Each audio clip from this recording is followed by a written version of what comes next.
আল্লাহ বলতেছেন আল্লাযীনা ইউমিনুনা বিল আখিরাতি ইউমিনুনা বিহি ওয়া হুম আলা সালাতিহিম ইউহাফিজুন।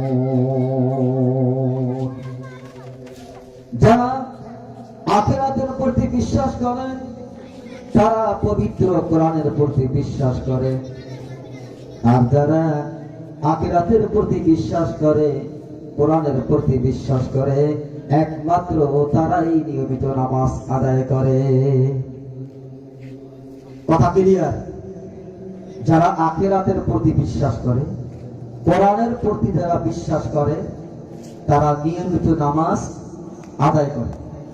এবার আসেন, এলাকার মধ্যে যারা ঈদ টু ঈদ, জুমা টু জুমা, বাকি যারা নামাজ পড়ার সময় পাওয়া সত্ত্বেও যারা নামাজ আদায় করে না, আল্লাহর এই কোরআনের আয়াত অনুযায়ী তারা কি কোরআন এবং কিয়ামতকে বিশ্বাস করে?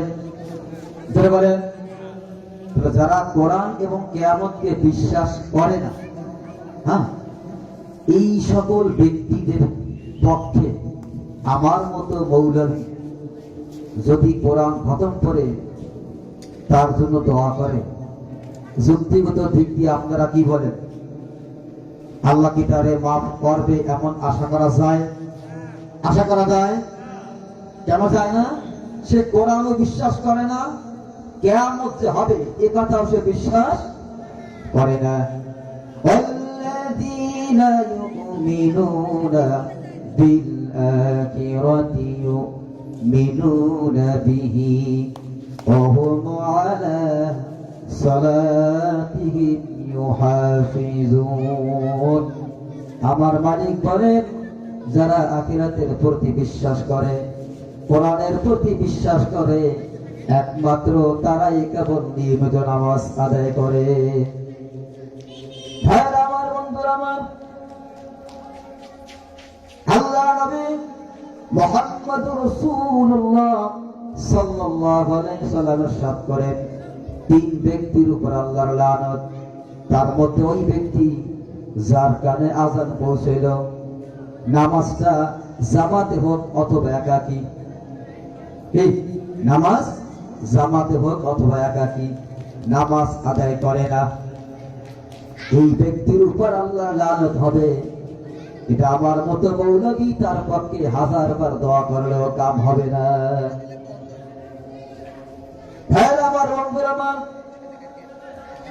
এখন প্রশ্ন হল, মক্কার কুরাইশ সহ পৃথিবীর অনেক লোক পবিত্র কোরআনের অর্থ বোঝার পরেও কোরআনের হেদায়েত থেকে তারা বঞ্চিত কেন হইল? মক্কা সহ বহু মানুষ কোরআনের অর্থ বুঝল, কিন্তু তারপরেও তারা কোরআনের হেদায়েত থেকে বঞ্চিত। কারণ কি? আল্লাহ বলেন, وَإِذَا قَرَأْتَ الْقُرْآنَ جَعَلْنَا بَيْنَكَ وَبَيْنَ الَّذِينَ لَا يُؤْمِنُونَ بِالْآخِرَةِ حِجَابًا مَسْتُورًا وَجَعَلْنَا عَلَى قُلُوبِهِمْ أَكِنَّةً أَن يَفْقَهُوهُ وفي آذانهم وقرا। হে রাসূল, আপনি ঘোষণা করুন, যখন আপনি কোরআন তেলাওয়াত করেন তখন যারা আখিরাতের প্রতি বিশ্বাস করে না, যারা কোরআনের প্রতি বিশ্বাস করে না, আমি আপনার মাঝে আর তাদের মাঝে একটা পর্দা করে দেই। মনে করি যে টেলিভিশনে তো তেলাওয়াত চলতেছে, মোবাইলে তো তেলাওয়াত চলতেছে, কিন্তু আমি কোরআনের প্রতি আমার কি নাই? ইয়াকিন নাই। আখিরাতের প্রতি আমার কি নাই? ইয়াকিন নাই, বিশ্বাস নাই। আমার মোবাইলের তেলাওয়াত মোবাইলেই থাকবে, আখিরাতের আলোচনা মোবাইলে থাকবে, আমার কোনো ফায়দা হবে না। কেন হবে না? বলে আমি কোরআনের পক্ষে নাই। বহু মানুষ, আমাদের মধ্যে বহু মানুষ আছেন যাদের কোরআন, যাদের সন্তান মাদ্রাসায় পড়ে কিন্তু নিজে কোরআনের বিপক্ষে, মেয়ে মাদ্রাসায় পড়ে নিজে কোরআনের বিপক্ষে। হ্যাঁ ভাইয়েরা আমার, বন্ধুরা আমার, সারাটা জীবন যেই মানুষগুলি আল্লাহর বিপক্ষে স্লোগান দিল, রসুলের বিপক্ষে স্লোগান দিল, কোরআনের বিরুদ্ধে স্লোগান দিল, হ্যাঁ আখিরাতমুখী আলোচনা যখনই তাদের সম্মুখে করা হয় তখন তারা বলে আমরা এটা বিশ্বাস করি না।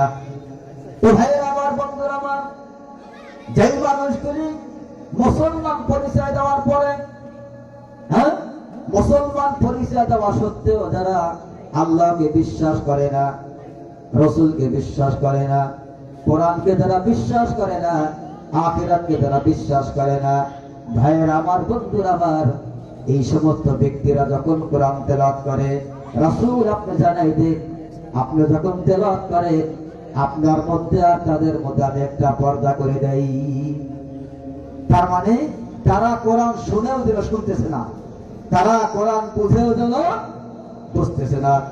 এজন্য আল্লাহ বলেন ওয়ালাকাদ যারানা লিজাহান্নাম কাসীরান মিনাল জিন্নি ওয়াল ইনস লাহুম কুলুবুন লা ইয়াফকাহুনা বিহা ওয়া লাহুম আ'য়ুনুন লা ইউবসিরুনা বিহা ওয়া লাহুম আযানুন লা ইয়াসমাউনা বিহা উলাইকা কাল আনআমি বাল হুম আদাল ওয়া উলাইকা হুমুল গাফিলুন।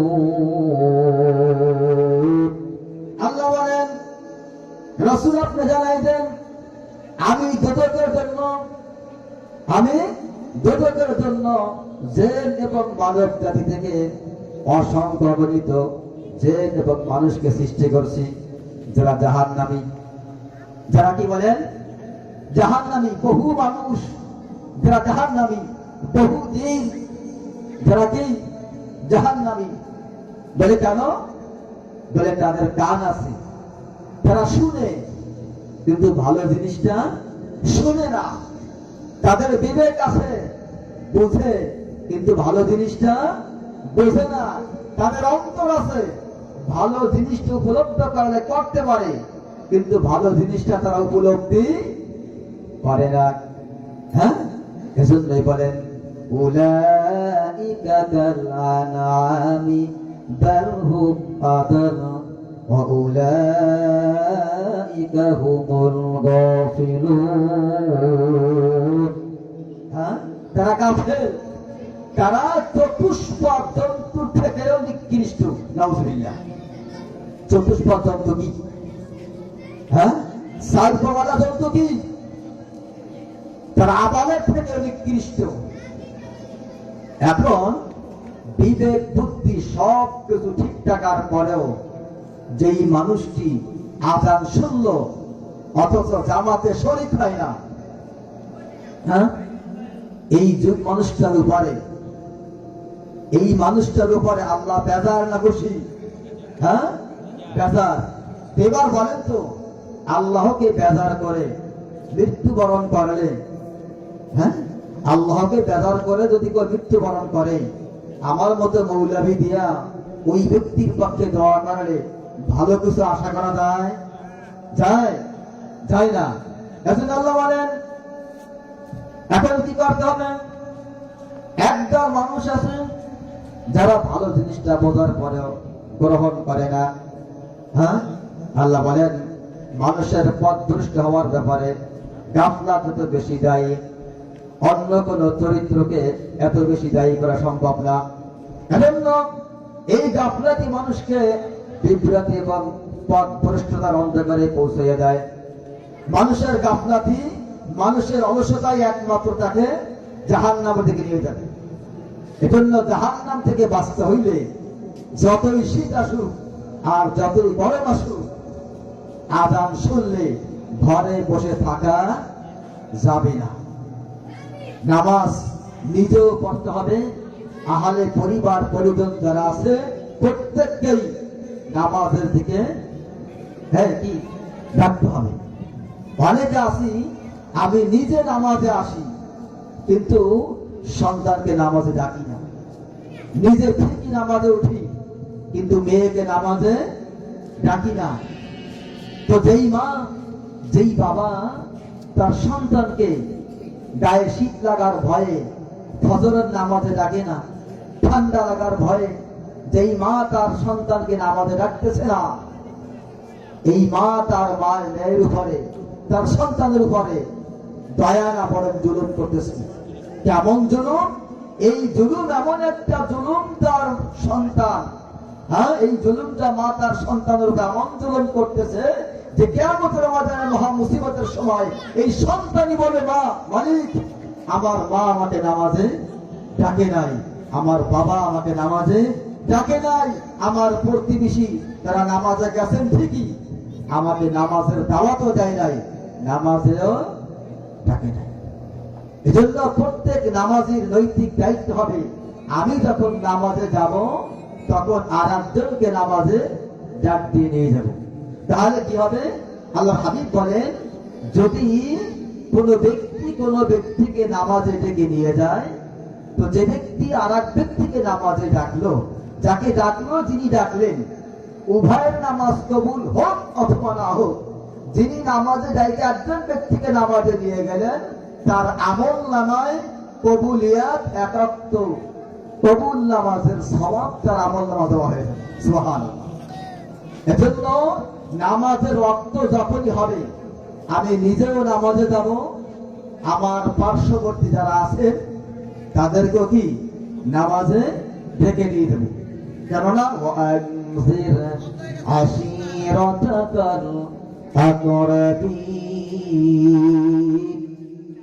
আল্লাহ বলেন যে রাসূল আপনি আপনার নিকটতম আত্মীয়দেরকে কি দেন?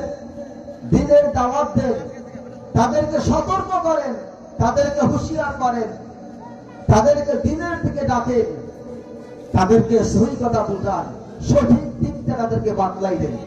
এজন্য আমার আপনার দায়িত্ব হবে বাল্লিগু আন্নি ওয়ালাউ আয়া। এই হাদিসের দিকে লক্ষ্য করে আমার আপনার দায়িত্ব হবে যখনই আযান হবে তখনই আমি সহ, আমার ছেলে মেয়ে সহ, আমার প্রতিবেশী সহ প্রত্যেকের কানে নামাজের দাওয়াত পৌঁছে দেওয়া, প্রত্যেকের দ্বারে দ্বারে নামাজের দাওয়াত পৌঁছে দেওয়া। কেননা আল্লাহ কি বলছেন? ইয়া আইয়ুহাল্লাযীনা আমানু কু আনফুসাকুম ওয়া আহলিকুম নারা। হে মুমিন, তুমি নিজে জাহান্নামের আগুন থেকে বাঁচো এবং তোমার আহলে পরিবার পরিজন যারা আছে তাদেরকে কি করো? জাহান্নামের আগুন থেকে বাঁচাও। দুঃখজনক হলেও সত্য, আজকের যেই মাকে দেখে মেয়ে নামাজ শিখবে, যেই বাবাকে দেখে সন্তান নামাজ শিখবে, সেই বাবাও নামাজি না, সেই মাও নামাজি না। সাজ বলো তো পিঠা বলো, সাজ বলো তো পিঠা বলো, মা গুনে ঘি, সাজগুলো যদি সব নষ্ট হয় পিঠা হইবে কি? এজন্য আমি মাঝে মধ্যে বলি, যেই বাবা নিজে নামাজ পড়ে না সে তার সন্তানকে নামাজের দাওয়াত দিতে পারে না। যেই মা নিজে নামাজ পড়ে না ওই মা তার মেয়েকে নামাজের দাওয়াত দিতে পারে না। যেই শিক্ষক নিজেই নামাজ পড়ে না ওই শিক্ষক কখনো তার ছাত্রকে নামাজের তালিম করতে পারে না। যেই বিচারপতি নিজেই নামাজের পক্ষে না, তার আওতাধীন যত মানুষ আছে তাদেরকে নামাজের আহ্বান করতে তিনি পারেন না। যেই নেতা নিজে নামাজি না, তার কর্মীদেরকে তিনি নামাজের দাওয়াত দিতে পারেন না। যেই বাড়ির মুরাব্বি নিজেই নামাজি না, তিনি তার বাড়ির যারা সদস্য আছেন তাদেরকে তিনি নামাজের দাওয়াত দিতে পারেন না। কেন পারেন না? তার নিজের দিলে কি ভয়, আমি তো নিজেই নামাজ পড়ি না। শিক্ষক ছাত্রকে জিজ্ঞাসা করছে, শিক্ষক ছাত্রকে জিজ্ঞাসা করছে টিভির কাজটা ছাত্র জবাব দিচ্ছে, স্যার আপনার গরিব মানুষ তো, সিগারেট কেনা পয়সা নাই দেয়, বিড়ি খায়। শিক্ষক চিন্তা করে ওরে আর ধমক দেওয়া যাবে না, কারণ আমি যে সিগারেট খাই, আমি যদি ওরে আরেকটু ধমক দেই তাহলে আমি আপনার তারা গিয়ে যাবো। এজন্য যে শিক্ষক নিজেই সিগারেট ছাড়তে পারে না, ওই শিক্ষক তার ছাত্রের কাছ থেকে বিড়ির প্যাকেট কেড়ে নিতে পারে না। যে শিক্ষকের মধ্যে নিজেই বেয়াদবির আলামত যার মধ্যে, তিনি তার ছাত্রকে আদবের কাতারে আনতে পারেন না। তো বলতেছিলাম নামাজের ব্যাপারে, আজান হয়ে গেছে। আমাদের কানে দৈনন্দিন আমার মসজিদ সহ চতুর্দিক থেকে আজান পৌঁছায়। প্রত্যেক মুসলমানের নৈতিক দায়িত্ব হবে, যখনই আজান হবে তখনই আমরা নামাজে শামিল হব, কেননা এই নামাজ ছাড়া কোন উপায় নাই। কিয়ামতের ময়দানে সর্বপ্রথম বান্দাকে যেই প্রশ্ন করা হবে তা হলো আউয়ালু মা ইউহাসাবু বিহিল আবদু ইয়াউমাল কিয়ামাতিস সালাহ, যে কিয়ামতের দিন সর্বপ্রথম বান্দাকে নামাজের হিসাব দিতে হবে। এজন্য নামাজ ছাড়া মুসলমানের জন্য, মুমিনের জন্য, ইমানদারের জন্য নামাজ ছাড়া, জাহান্নাম থেকে বাঁচার জন্য নামাজ ছাড়া বিকল্প কোনো আমল নাই। এজন্য যখনই নামাজের সময় হবে, যখনই আজান হবে, আমি নিজেও নামাজ পড়ব, আমার আহলে পরিবার সহ সকলকে আমি নামাজের দাওয়াত দেব। আল্লাহ রাব্বুল আলামিন আমাদের সকলকে যেন 5 ওয়াক্ত নামাজ জামাতের সঙ্গে আদায় করতে পারি, আদায় করার তৌফিক মালিক আমাদের সকলকে দান করে বলে আমিন। আমা তৌফিক ইল্লা বিল্লাহ। আসসালামু আলাইকুম ওয়া রাহমাতুল্লাহি ওয়া বারাকাতুহু।